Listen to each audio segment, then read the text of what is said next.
Hello, everyone. My name is Leslie Verner, and I'm the Director of Programming from Carolina Breast Friends. We are so pleased today to have Dr. Hadzikadic with us again. She is a frequent speaker for Carolina Breast Friends, and we just love it when she has the time to join us. She is a surgical oncologist with Levine Cancer Center and also the co-director of the Sandra Levine Young Women's Breast Cancer Program. Today, she's going to talk on health things that we need to do with winter coming, precautions we need to take, and she'll touch on the different vaccines that we should make sure that we've had. And so we are just very pleased to have Dr. Hadzikadic with us today. Thank you so much. Thank you for the invitation. I always love spending time with you all. I wish it was in person, but hopefully we'll get there. Can you all hear me okay? Yes? Okay. Yes. I disagree with you with one thing. You said to make me in speaker mode. I hate that because that means you can see my big ginormous face instead of little ones, but that's up to you all. And I will ask one thing. Like I said, I don't have any slides because I typically like a more interactive back and forth. I think that's actually more useful than me just showing you slides. You get enough of that on the news and everything else. So I will say I've kind of broken up what I wanted to talk about into little sections. So I'll stop periodically and say, listen, this is a time where we can chat a little bit more, and the more questions you have, the better. So you can certainly do the questions in the chat room, but we won't do everything in the end because I like a little bit more of interactive. So I titled this "Winter is Coming" because any of these there Game of Thrones folks out there know where that's from. So that is a phrase from Game of Thrones where, am I the only one that watched it? Is there anyone else that watched it? Can I have a show of hands?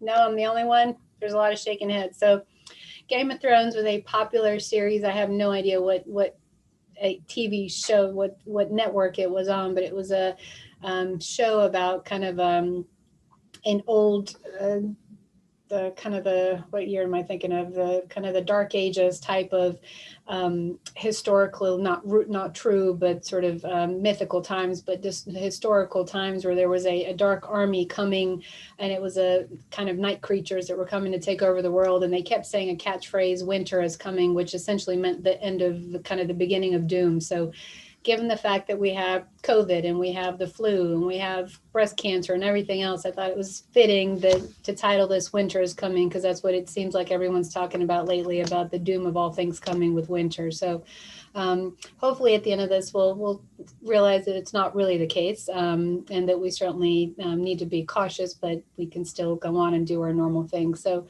the first thing I wanted to start to talk about was the flu. Before we get into COVID, the flu season is also coming upon us, and what everybody talks about in general, we strongly recommend the flu vaccine.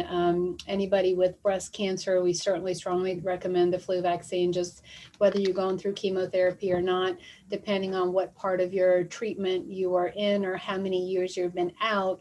That might depend on how immunocompromised you are or whether you are immunocompromised at all, but we certainly would highly recommend the flu vaccine. What I would tell you is to make sure that you talk to your provider, and that means your both your primary care doctor and really your medical oncologist if you were seeing a medical oncologist, as far as the timing of the flu vaccine. So it is going to be a decision of, if you're getting chemotherapy, I get a lot of questions of, can I get the flu vaccine? Well, yes, you certainly can.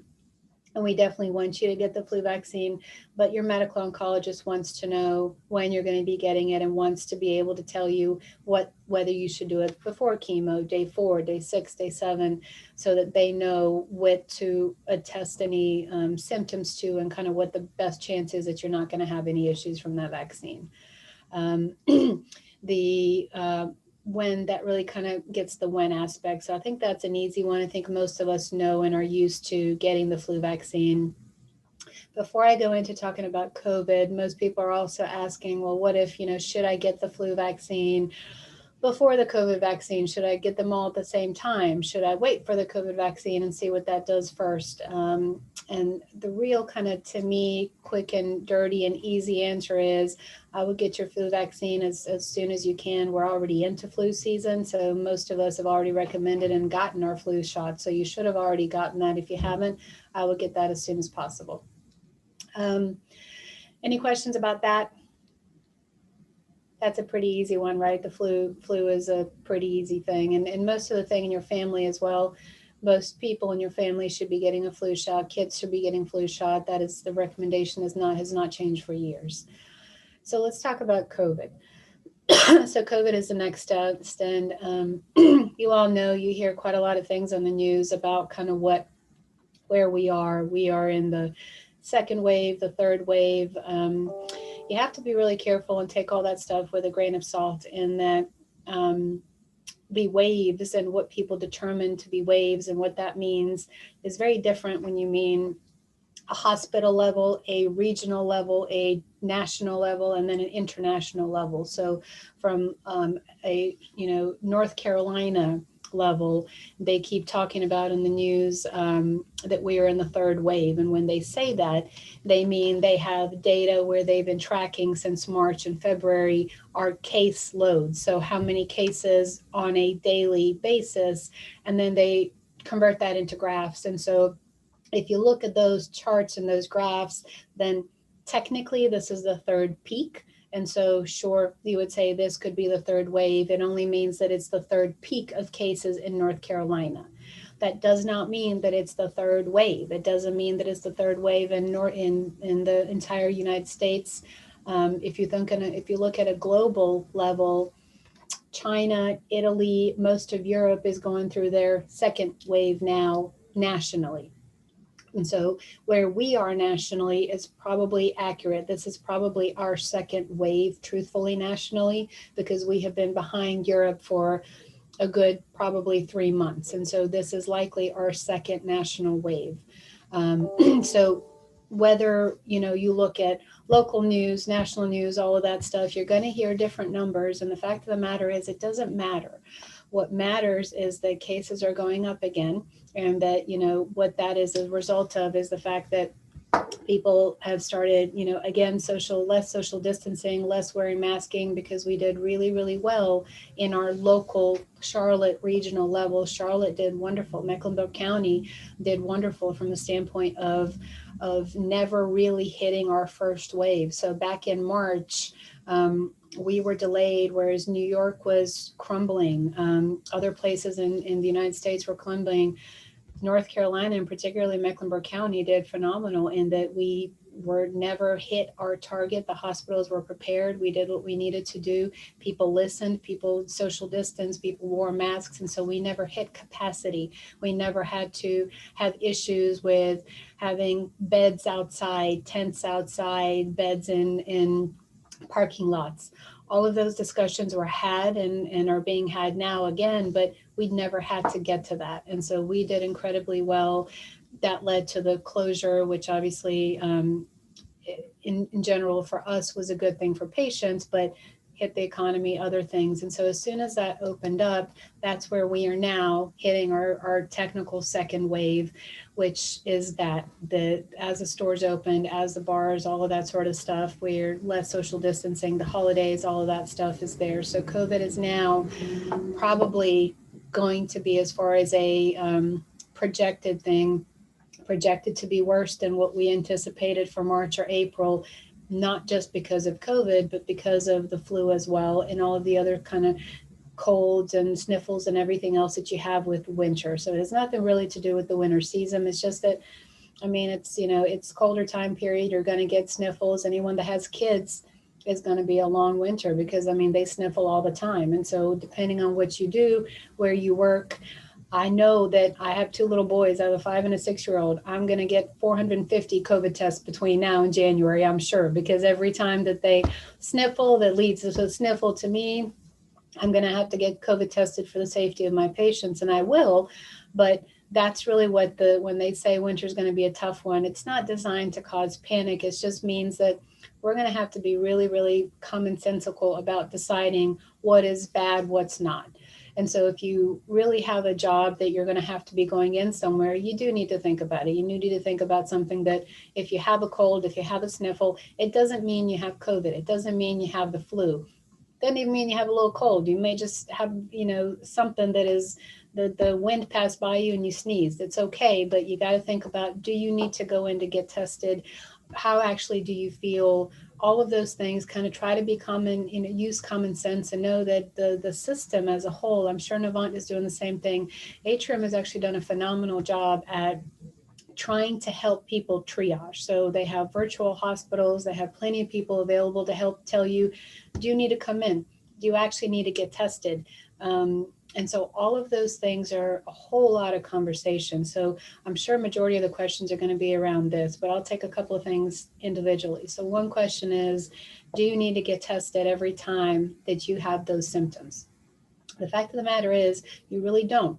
If you are going through treatment type of thing, like you're about to have a surgery, you're about to have chemotherapy, you're about to have radiation therapy, then yes, you do need to get tested, because that has potential implications on what might happen to you and what you could give to other people if you do have COVID.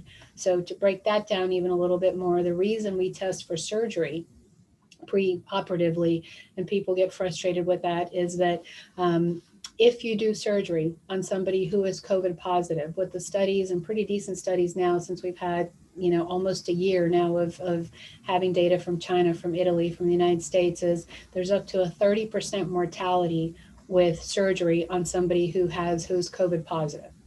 So why we would take somebody who has breast cancer, who is, presumably we are doing this to treat and to cure, why we would do surgery on somebody and give them a 30% chance of dying with COVID and surgery when they have a significantly less chance of dying from that with the breast cancer, we're not going to take that chance. And so I certainly I've not had to cancel a lot of operations, but I have had to cancel some, and people do get very upset. And we're not doing this on purpose. And I do try to call everybody that I have to cancel and give them those facts. We're not doing this because we are afraid of. I had one woman say, well, are you afraid of getting it from me? No, I'm not afraid of getting it. I come in here every day with the possibility of getting COVID from somebody. It's not that. It's that I don't want to be the reason that I made a poor decision to cause me and surgery be the reason that somebody ends up dying. So that's why we do pre-surgical testing. The reason you do it before chemotherapy or other therapies is really because you're going to be sitting in a particular place for a certain amount of time, and transmission to other people is higher, and particularly from chemotherapy. Again, we don't have as much data with COVID and chemotherapy, but you're already immunocompromised. We don't want to be giving you an agent that's going to further reduce your immune system if you have COVID, and we know that that's going to be harder for your body to then fight COVID. So that's why we're particularly getting it before chemotherapy. So those are the reasons to test for COVID. If you are not going through therapy, so you're done with chemotherapy, you're done with radiation, you're working from home, you're taking the pill, or you're done overall, you're several years out, but you are a breast cancer survivor, and you get a cold, you get a sniffle, but you're not in a particular situation where you have to go outside to work, where you have to go somewhere, you don't really necessarily need to raise the alarm flags. If you were to call in to your primary care doctor, they have kind of helpful tips. There's actually on the Atrium website, there's a little question answer thing you can do where it tells you what your symptoms are. It asks specific questions like, have you been in contact with somebody who is COVID positive or who's possibly COVID positive? And then they'll actually give you a recommendation of test or not. And I wouldn't be surprised if it tells you not to test. That's another frequent question I get, where people say, well, I have symptoms and I keep calling my doctor and they keep telling me not to come in and get a test.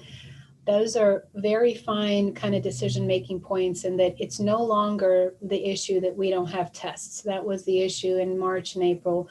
We have tests. It's not an issue now. We have tests for as many people as we need to have tests. But the issue becomes, what are we going to do for somebody that might have mild symptoms that is able to quarantine? And that's one of the questions that is asked: how mild are your symptoms? Are you able to quarantine, or can you not quarantine? Are you somebody like, for me, for example, it's tough for me to quarantine because I have to come into work. I have people that are depending on me for operations. So I can't just say, yeah, sure, I can quarantine. So if you're able to quarantine, they'll frequently say, listen, you don't necessarily need to get a test. If you can stay at home and you can avoid being in contact with other people, most people, and a very large amount of people, over 95-7% of people that get COVID are going to do fine. They're going to have mild symptoms and they're going to be okay. And so the large majority of those people don't necessarily need to test. They will get over it and then it's okay. So take your primary care doctor's advice, take if you, like I said, there's a really good questionnaire on the Atrium website that has questions like that. But they're pretty good about, if your symptoms worsen, you let us know. If for some reason you actually need to come in to be treated, certainly you let us know. Then you will get tested so that we know predominantly what it is that we're treating. Is it the flu? Is it COVID? Is it something else that is masking, looks like COVID, but it's really something else? Mainly because we need to know how to treat you and whether you need to be in the hospital or whether you need to be in the virtual hospital. And a lot of our patients that were COVID positive in March and April, a lot of those, large majority, were treated in the COVID hospital. And I have yet to actually talk to a patient who was COVID positive, treated in the virtual hospital, that's had something poor to say about it. They're in general very pleased with how many times they were contacted, how many times they were checked on, kind of care kits that were sent to them. So know that even in that scenario that you are positive, we have a plan, and it did a very good job, and it worked in, the earlier part of this. Nothing is to say that it is not going to work now. Now, the only complicated factor is that there's other bugs and viruses out there in the wintertime that we just have to figure out a way to tease out, but that's okay. We can do that. Any questions about COVID so far in general? The other thing I would say is, hopefully everybody here is of the mindset that masking is a good thing, that wearing, doing 6 feet is a good thing. People frequently ask me, why 6 feet? Did somebody magically come up with 6 feet? There's not phenomenal evidence that 5 feet versus 6 feet versus 12 feet is any better. I mean, it's kind of common sense. There actually are studies out there that people tried to disprove that 6 feet is the right number. To me, that's honestly, it's a complete waste of time and a waste of those people's resources, and that there's no actual magic number. It should be common sense. The closer that you are with somebody that actually has symptoms and that is not wearing a mask, the higher chance you have of getting COVID from them. And even if you have 2 people that are wearing masks, both of them that are, or one of them that is COVID positive with symptoms, the transmission to the other person who is within 6 feet of them, if they're wearing a mask, ends up being less than about 3%. So masks actually legitimately do work. The distance is not that big of a deal. The distance is yes, we'd like further away, but the 6 feet rule was something that was essentially decided because it was easier to say stay 6 feet apart than have a long paragraph of saying don't go have parties, don't go have weddings, don't go have all those things, which should be common sense, but unfortunately it is not. So that's where the 6 foot rule kind of holds, just because it's easier for people to think about some number in their head that they should be trying to keep to. I saw a question pop up that I was going to get into next, which is the vaccine. So let me answer the questions at the end of this part, but the vaccine, then let's talk about that. It seems to be I spend more time in clinic talking about the COVID vaccine than breast cancer. So the first thing is I frequently get, which one do I get? So there's 3 vaccines out there. All of them roughly from the time that we've seen have the similar efficacy as far as 97, 94, 93%. So they're all essentially the same efficacy. The first thing I'd like to say is from the standpoint of initially most physicians, when we heard the information of, we're going to have a vaccine available in December, majority of us, particularly the ones in oncology and particularly the ones that have worked in immune fields, most of us are shaking our heads saying there's absolutely no way that we'll have a vaccine in December. So the fact that we have 3 vaccines in December means essentially one of 2 things. One is that there's no way that this has been something that has been worked on for 6 months. This has been something that has likely been worked on for a much longer time that just hasn't been kind of out there in the public and discussed, which is okay. But this is not something that has come up with 3 to 6 months. This is likely something that's been really happening for a while. The other thing is that part of the reason I think that we do have potentially a vaccine that could actually be efficacious is that for the first time in a long time, there's data sharing that's been happening globally and internationally, so that it's not one lab versus the other lab, the United States versus, Russia versus France versus Germany.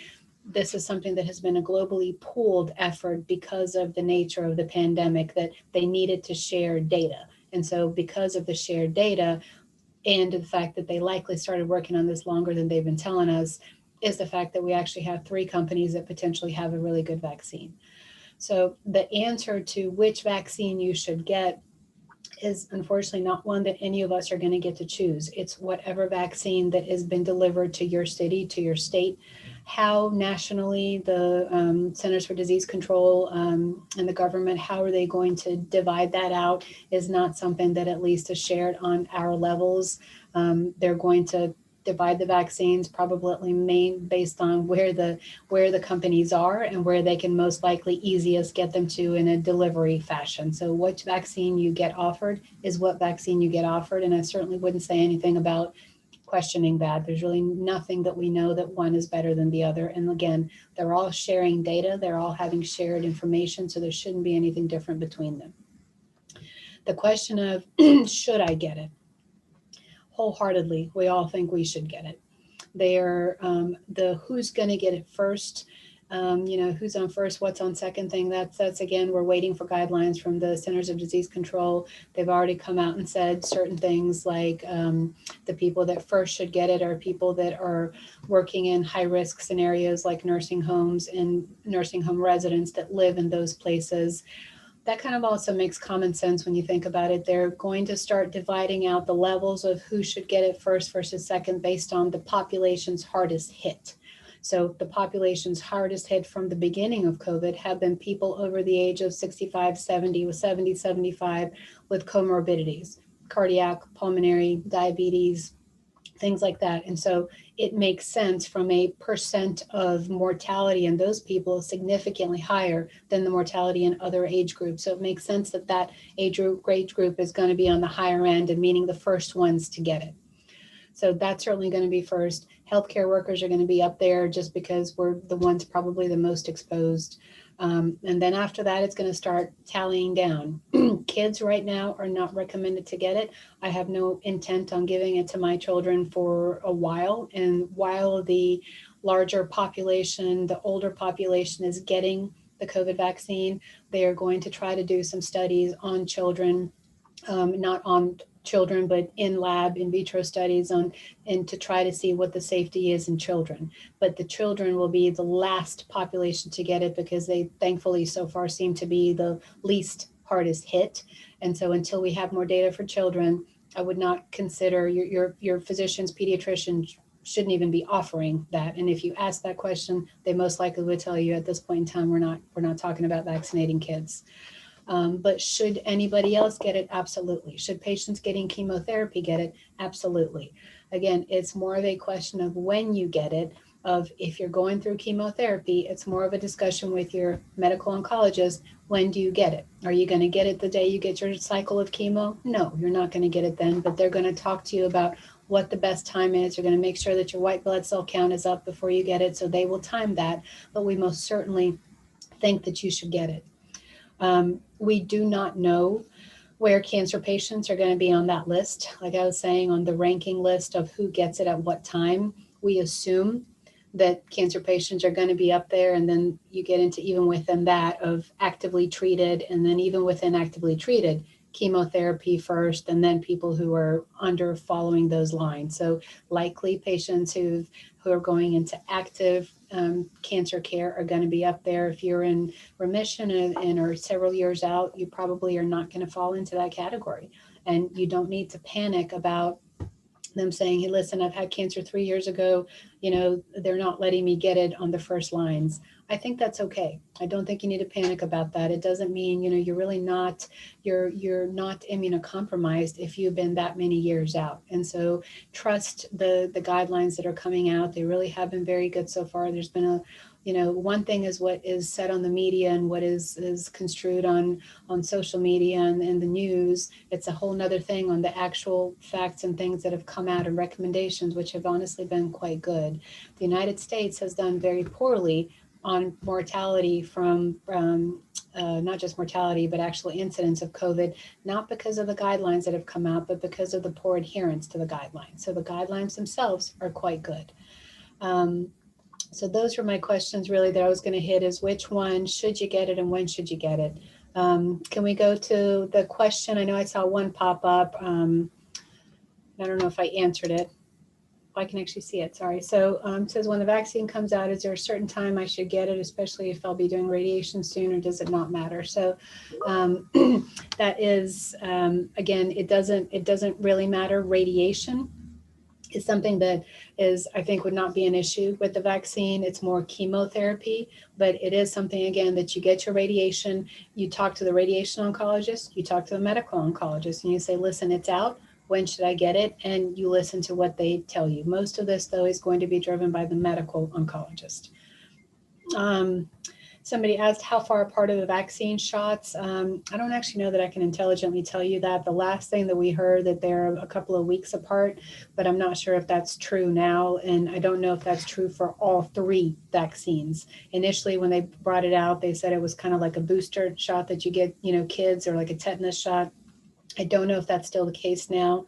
And the largest issue with the vaccine that we are waiting on is the more of the problem has not been that we don't believe that it's efficacious. It seems to be actually quite effective in studies. The problem is delivery, that it is going to be difficult to deliver, to mass produce and deliver because it has to be kept in a very particular temperature, cold temperature, and it has to be given within a short period of time to people. And when you think about the lack of adherence of people in the United States to masking, lack of adherence to social media, or social distancing, we have to herd people in to get them to get a flu vaccine. So from a medical perspective, how are we going to get people that don't believe in masking and don't believe in social distancing to come in for 2 shots, and to time them in a way that we have to come in at a certain time, or the first one is not useful, or you got to start all over again.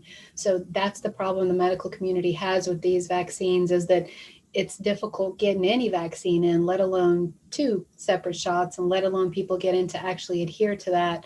And for us to have the manpower and the storage power to have those vaccines kept to be able to get. So the one thing I would maybe ask you, and let people that people in your life that if they're asking you, is to distribute that information. That all we're asking, and I'm speaking for the larger medical community, I really shouldn't be doing that, but I don't think it's a false thing, or anyone would blame me, is that what the medical community will ask is that people just please do as they're asked. If your physician comes in and says, this is when you're scheduled to do it, please come in and do it. This is right now probably the top priority on a international global level. So it's going to take a lot for you to cancel that appointment. If you're scheduled to go in and do it, you're going to work everything else around the point that you got to go in and get it. If that means bringing kids, bringing whatever, you do what you need to do. Another question, going back to masks. In the hospital, we are switching out cloth to surgical masks once he entered the doors. I just started active treatment again. Is a recommendation to wear surgical masks rather than cloths in public? No, the Duke actually did a really, really good study, and I'm sure you can actually, I think they put it on LinkedIn, and it's on online as well. I'm sure you could Google it, where they looked at different types of masks, whether it was a surgical mask, a cloth mask, one of those that, or I don't know what they're called, but the ones that you have almost like a bandana around your neck and you pull it up over your nose. I don't know what they're called. So they looked at all the different masks, and then they looked at cloth masks and actual paper surgical masks Turns out that the cloth masks and the surgical masks actually do exactly the same as far as preventing particles going out, as long as they were the type of masks that did this with your nose and went up. That the worst mask out there was the one that you just pulled up, and that it makes sense because the ones that you pull up frequently go under your ear, and they don't really have a good seal on anything. And so those masks have an incredibly poor, their chance of transmission was up to about 30%. So they were really not very good. So there seems to be no difference between cloth masks and surgical masks. The reason that the hospital asks you to take off your cloth mask and put on a surgical mask is that, frankly, at this point in time, we don't trust anybody. We don't trust ourselves. So I don't know if you've been hacking your lung on coming into the hospital within your own little cloth mask, and then you come into the hospital. So we'd rather you actually have a brand new, fresh mask that we really think you should throw away when you walk out of the hospital. So that's not intended to be your new mask for the next month. That's intended to be a disposable mask, but that's why we ask you to do it. But it's not, the actual studies show that it's no difference between that and your own mask. It's just that it's an extra layer of protection, really.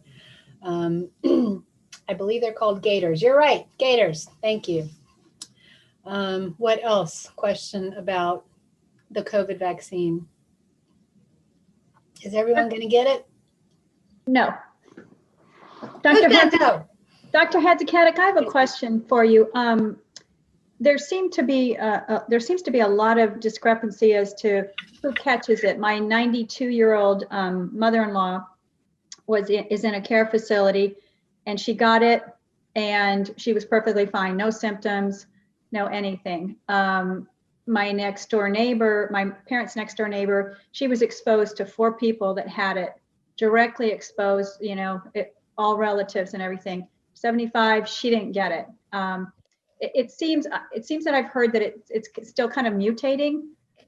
Is that what the research is showing? Because sometimes it doesn't make sense that you can, they say that you can go into a restaurant and get it even when people are masking and social distancing and stuff, but yet you're directly exposed, hugging, kissing, whatever, and you don't get it. So, what's the latest on that? Yeah, and I mean, you're right.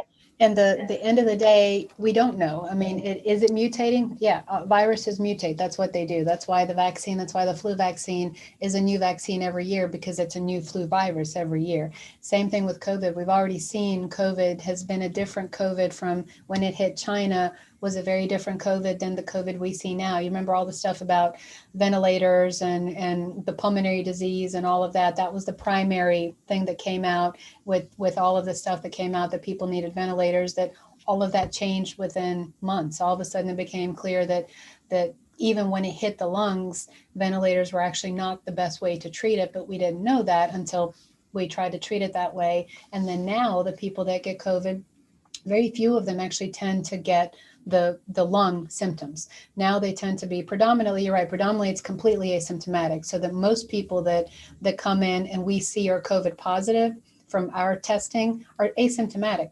They have their carriers are walking around, they feel totally fine, absolutely no difference. And the reason we're not treating them is the numbers I gave you earlier, from knowing that even with COVID positive patients, we have a higher risk of doing something bad to them. But so part of the answer to the question is why some people are reacting differently to others is that, yeah, it probably is mutating. But the real answer is we don't know. I mean, that's part of the reason that it's the easiest thing to say, wear the mask and social distance and get the vaccine, is that we have no idea. And I mean, anybody that really tells you different, sure, there's data, there's data coming out, I mean, daily from journals, from surgical journals to medical journals to everything, trying to give their experience with COVID, but we will not know for 5 years out, 10 years out on what this is and what the real implications are. So my 86-year-old grandmother got it in Bosnia, halfway across the world, and had some respiratory things, coughed a little bit, but overall did very well. And she's not really a healthy woman. She has significant cardiac disease. I thought for sure this was going to be it for her. Doing fine now. My father-in-law tested positive up in Boston, lives with my mother-in-law and their son, my brother-in-law. The other two, brother-in-law and mother-in-law, never tested positive. And you would think that's impossible. This is an apartment in Boston. Anyone that's lived in Boston, those aren't big apartments. So why they didn't get it versus the other one did, I have no idea. And even the father-in-law that tested positive was asymptomatic.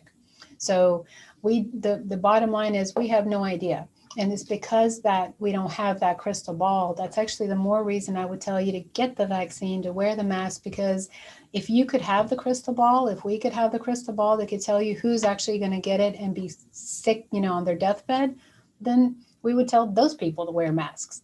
But because we just don't know, that's the part that's scary about this. I mean, in North Carolina to date, one child has died, and this is since March, and that child was 6 years old and was absolutely, completely healthy. The entire family got COVID.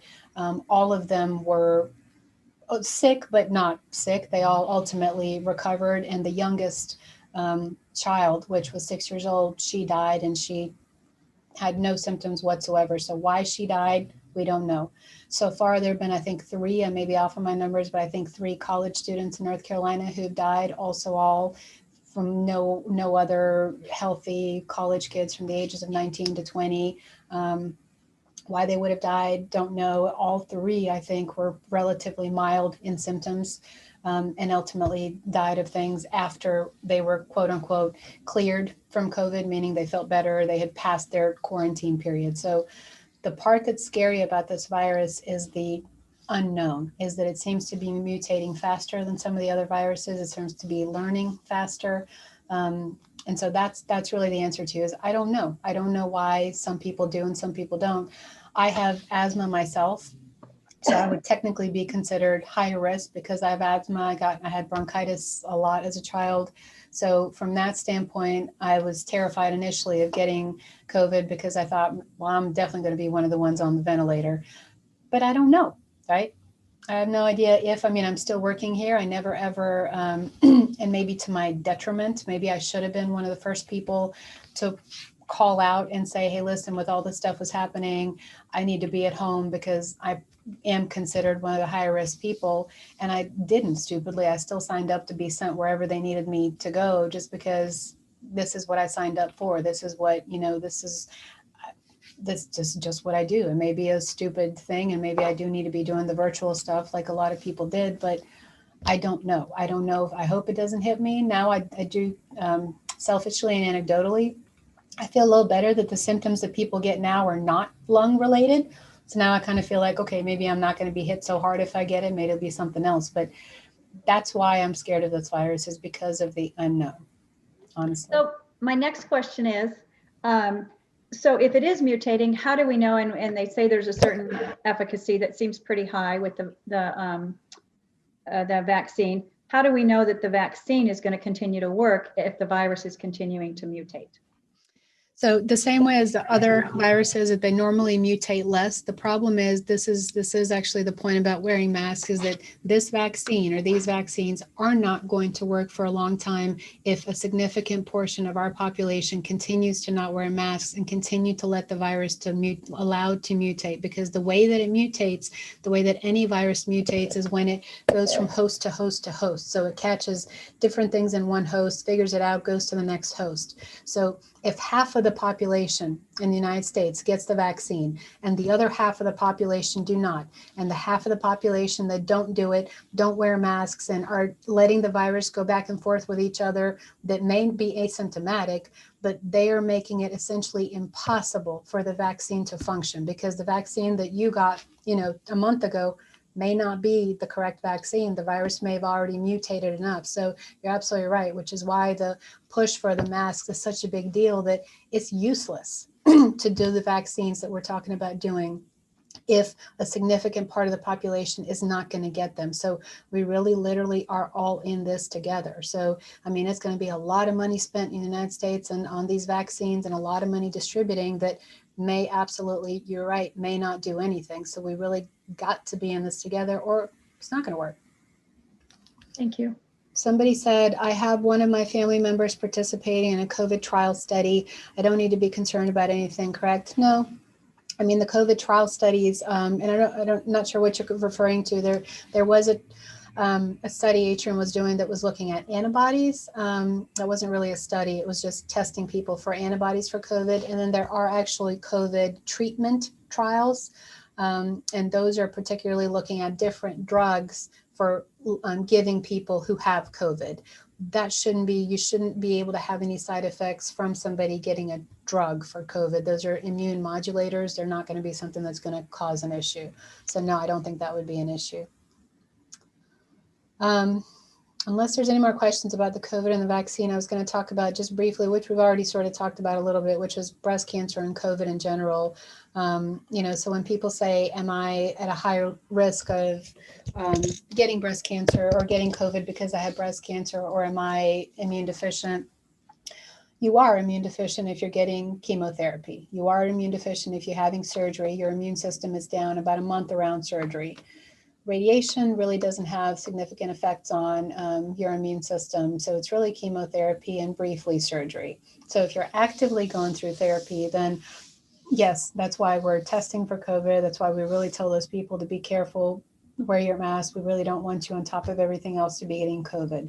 But otherwise, if you're out of treatment, you're not actively being treated, it's not the right thing to say you have the same risk as the general population. We don't have enough long-term data for me to actually give you a number. And those that know me know that I'm a number person. If I can quote a number, I will. If I can't, then I won't do it because I'm lying. So I don't know that number here, but you would want to say, sure, that somebody who's ever had cancer has to be at a slightly higher possibility of getting something else, but it's not that far off from the general population. So I wouldn't really worry about it. If you had cancer 5 years ago and you're out of treatment, you essentially need to be careful, but you need to be careful like the general population. It's really people who are in active treatment that we want you to particularly be careful, partially to not get COVID to on top of everything, but also partially not to delay your treatment, right?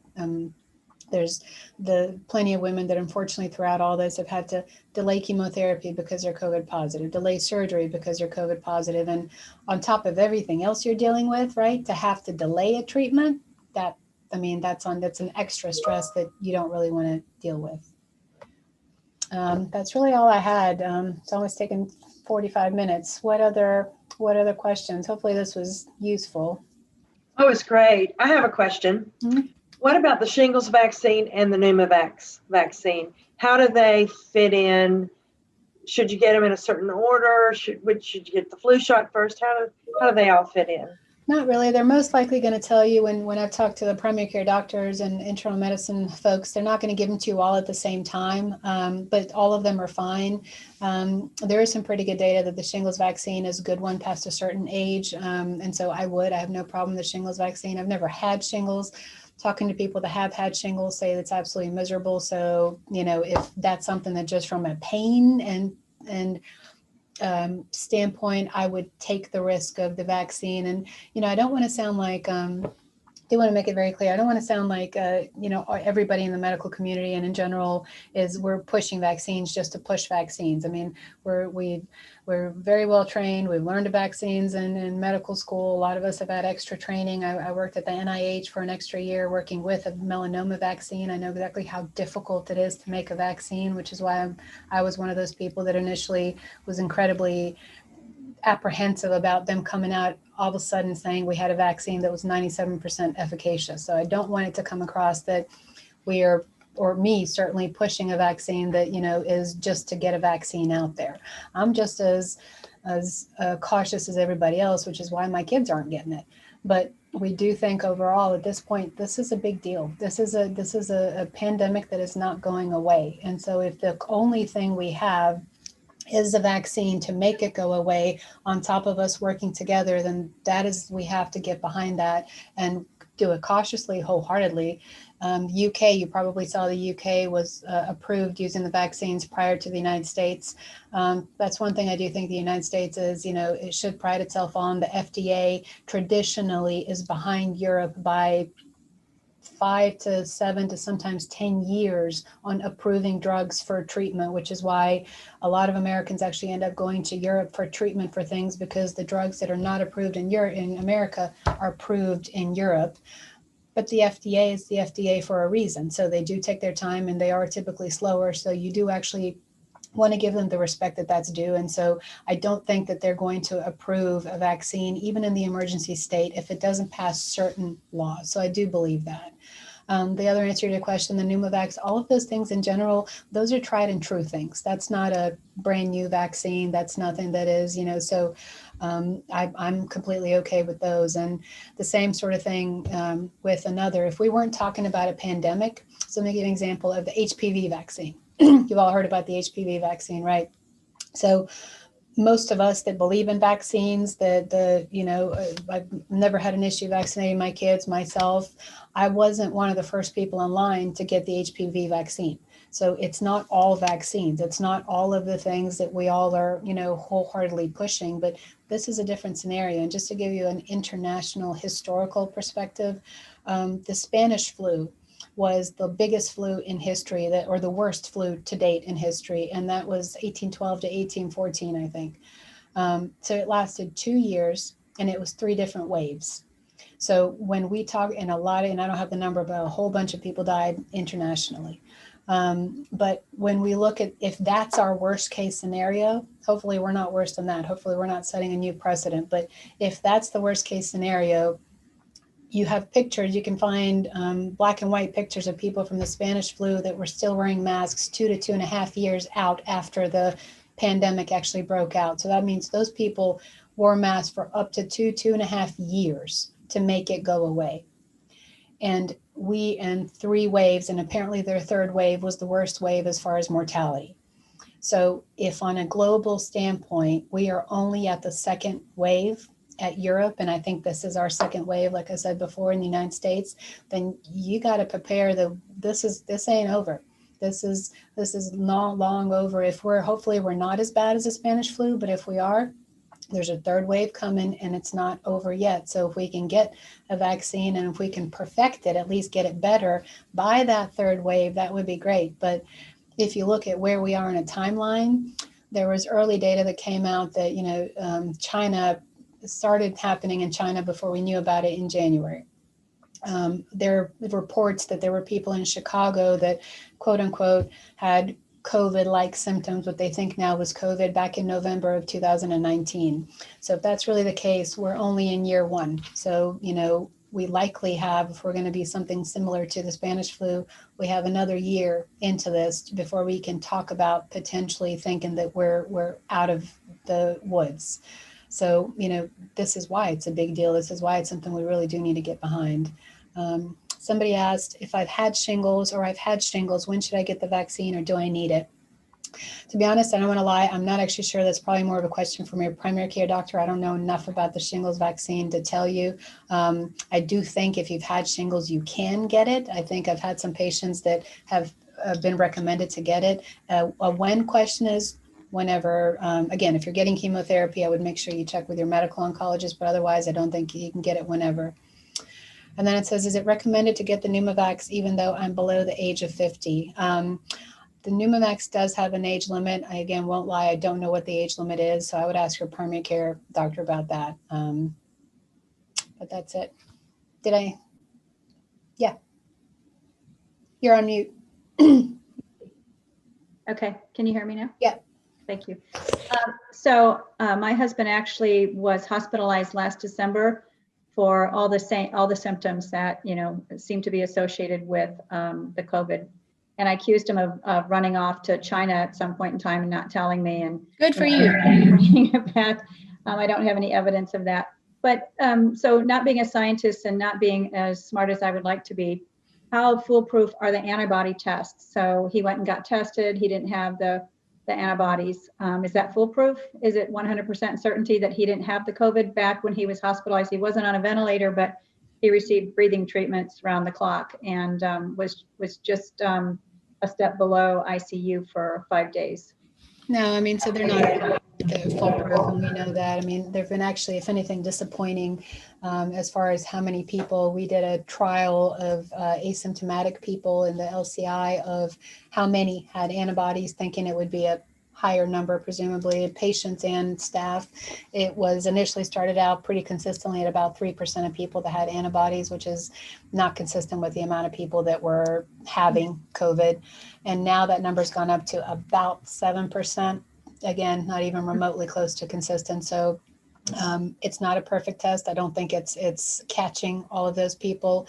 And then again, going back to what you said before, if it's mutating and you're testing for one particular type, then you're not going to catch everything. And so antibodies for viruses is just a difficult concept to begin with anyway, because of the mutation. So no, I mean, what I've been telling people that have asked me the same thing, hey, listen, back in January, back in February, I was on my deathbed. This is before we knew. No one ever told me, do you think I had it? Fact of the matter is you probably did. And, we just didn't know what it was. I, had somebody that I knew that had another type of a malignancy that was in the hospital for unexplained fevers for 2 weeks. Never got really, really bad, but just unexplained fevers. Absolutely no reason. Prior to COVID, around Thanksgiving last year, convinced that's exactly what they had, and we're never going to know. Got tested, antibodies were negative. Means nothing to us. So no, I mean, that's another test that we just don't have right now. Thank you. Hopefully, if anything, I mean, my design today was really to try to push the idea of we really are all in this together. You don't have to, we are recommending the vaccine. You don't have to get the vaccine, but what you absolutely have to do for a global, we're all in this together, is you got to wear your mask. Because for the people that are going to get the vaccine, you got to give them a chance to actually work. So you don't have to believe in it. You don't have to get it, but you got to give everyone else a chance to, if they believe in it, let it work. Thank you for letting me be here. Do you have a question? I see your mouth moving, but I don't hear you. There we go. Sorry. Just quickly, can you elaborate just quickly about if you're an active patient and you're supposed to be more careful and all that, but that does not mean that we're supposed to just stay home, not go to any store, etc., and just go catch some fresh air. Just can you elaborate a little bit more? I mean, this got very politicized very early, very quickly, and I don't think anyone in the medical community understands why it got politicized so quickly. I mean, this is what the medical community has asked, is to wear your mask and to social distance as much as appropriate. Nobody ever said go be a hermit, don't do anything, don't live your life. So I don't have a problem. I don't have a problem with people getting chemotherapy, going out for a walk or going into a store if they've got their mask on.